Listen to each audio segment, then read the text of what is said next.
जैसे ही सर्दियां शुरू होती है हमारे कमर में, जोड़ों में, घुटनों में बहुत तरह के दर्द और अकड़न शुरू हो जाती है। इन सब का एक रामबाण उपाय है मेथी के लड्डू।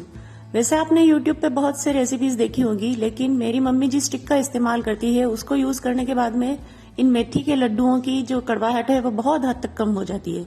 तो आप इस रेसिपी को एंड तक जरूर देखिएगा और मैं आपको बताऊंगी कि आप इन मेथी के लड्डुओं की कड़वाहट को कैसे कम कर सकते हैं। और साथ ही मैं आपको ये भी बताऊंगी कि आपको किन किन खाने पीने की बातों का ध्यान रखना है। जब तक आप इन मेथी के लड्डुओं को खाएं, कुछ बातों का आपको ध्यान रखना है, तभी ये इनका फायदा आपको मिलेगा। तो नमस्कार दोस्तों, कुक एंड विद रेखा में आपका स्वागत है। सबसे पहले ये हमने मेथी दाना को पिसवा लिया है। 1 किलो मेथी दाने लिए थे हमने, अच्छे से साफ करके फिर उसको पिसवा लिया। और अब इसमें लगभग 600 ml दूध हमें इस्तेमाल करना है। जो दूध है वो बिल्कुल प्योर होना चाहिए, फुल फैट दूध आपको यूज करना है। और थोड़ा थोड़ा करके दूध डालते रहेंगे और मिक्स करते रहेंगे। ये जो प्रोसेस है इसको कणी डालना कहते हैं। इस तरह से इसके जो आटे के जो दाने हैं वो थोड़े से फूल जाएंगे और इनके कड़वाहट भी बिल्कुल कम हो जाएगी। मेथी का जो बेसिक नेचर है वो कड़वाहट ही है, तो पूरी तरह से उसको खत्म करना पॉसिबल नहीं है, लेकिन हम बहुत हद तक उसको कम कर सकते हैं। तो अगर आप इस ट्रिक का इस्तेमाल करेंगे तो ये लड्डू आपको कम कड़वे लगेंगे। और लास्ट टाइम मैंने ये खाकर भी देखा था, तो ये एक लड्डू आप आराम से खा पाएंगे, इसकी कड़वाहट बहुत कम हो जाएगी। तो इस ट्रिक का आप इस्तेमाल जरूर करें।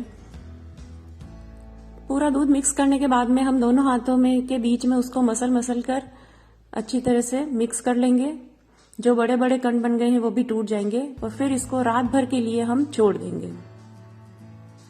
ये वैसे मेथी के लड्डू मेरे मम्मी बना रही है और मैं केवल शूट कर रही हूँ, तो आज मेरा काम रिलैक्स्ड है और मेरे को सिर्फ शूट करना है। ये पूरी रात भर के लिए छोड़ दिए थे और अब इनको सुबह हम लड्डू बनाना शुरू कर रहे हैं। इसको हमें फिर से अब छानना है और जो ऊपर जो बड़े बड़े कण रह गए हैं उनको मिक्सचर में चलाना पड़ेगा आपको, ताकि ये एक जैसे हमारे पास आटा तैयार हो जाएगी। मिक्सचर में चला लिया है मैंने।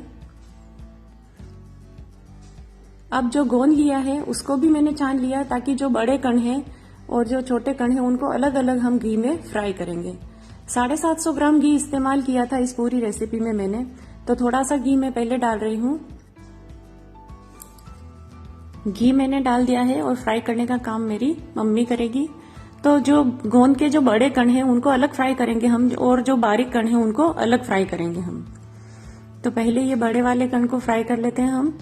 घी जो है वो अच्छे से गर्म होना चाहिए, नहीं तो आपका जो गोंद है वो डालते ही फूलेगा नहीं और अच्छे से अंदर से कच्चा रह जाएगा।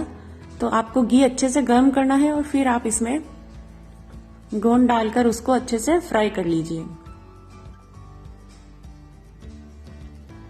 इस तरह से थोड़ा थोड़ा करके गोंद डालते जाएंगे और उसको फ्राई करते जाएंगे। अगर बीच में से कहीं चिपकने लगे तो आप इस तरह से उसको हटाते रहिए और अच्छे से उसको फ्राई कर लीजिए।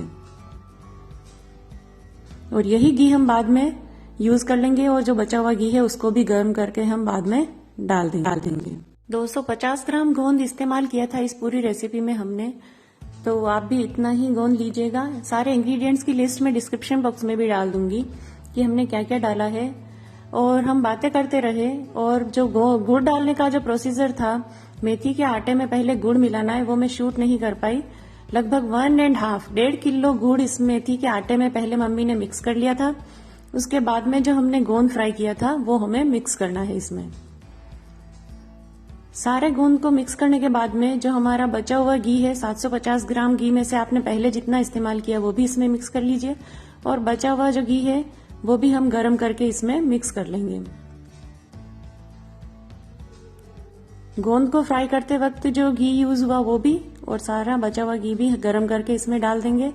और इसको मिक्स करने के बाद में हमें नारियल का बूरा मिक्स करना है। 600 ग्राम नारियल का बूरा लिया था मैंने इसमें। और आप बाजार से जो नारियल का बूरा है वो नहीं खरीदें, जो साबुत नारियल, सूखा नारियल मिलता है वो खरीद के उसको घर पे ही कद्दूकस करें, तभी ये ज्यादा फायदेमंद रहेगा।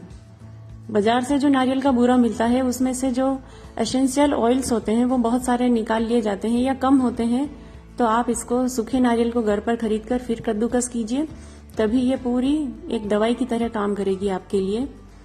अच्छे से नारियल के बूरे को मिक्स कर लेंगे और फिर हम इसके छोटे छोटे या जिस साइज के आप लड्डू चाहते हैं उस साइज के लड्डू बना लीजिए।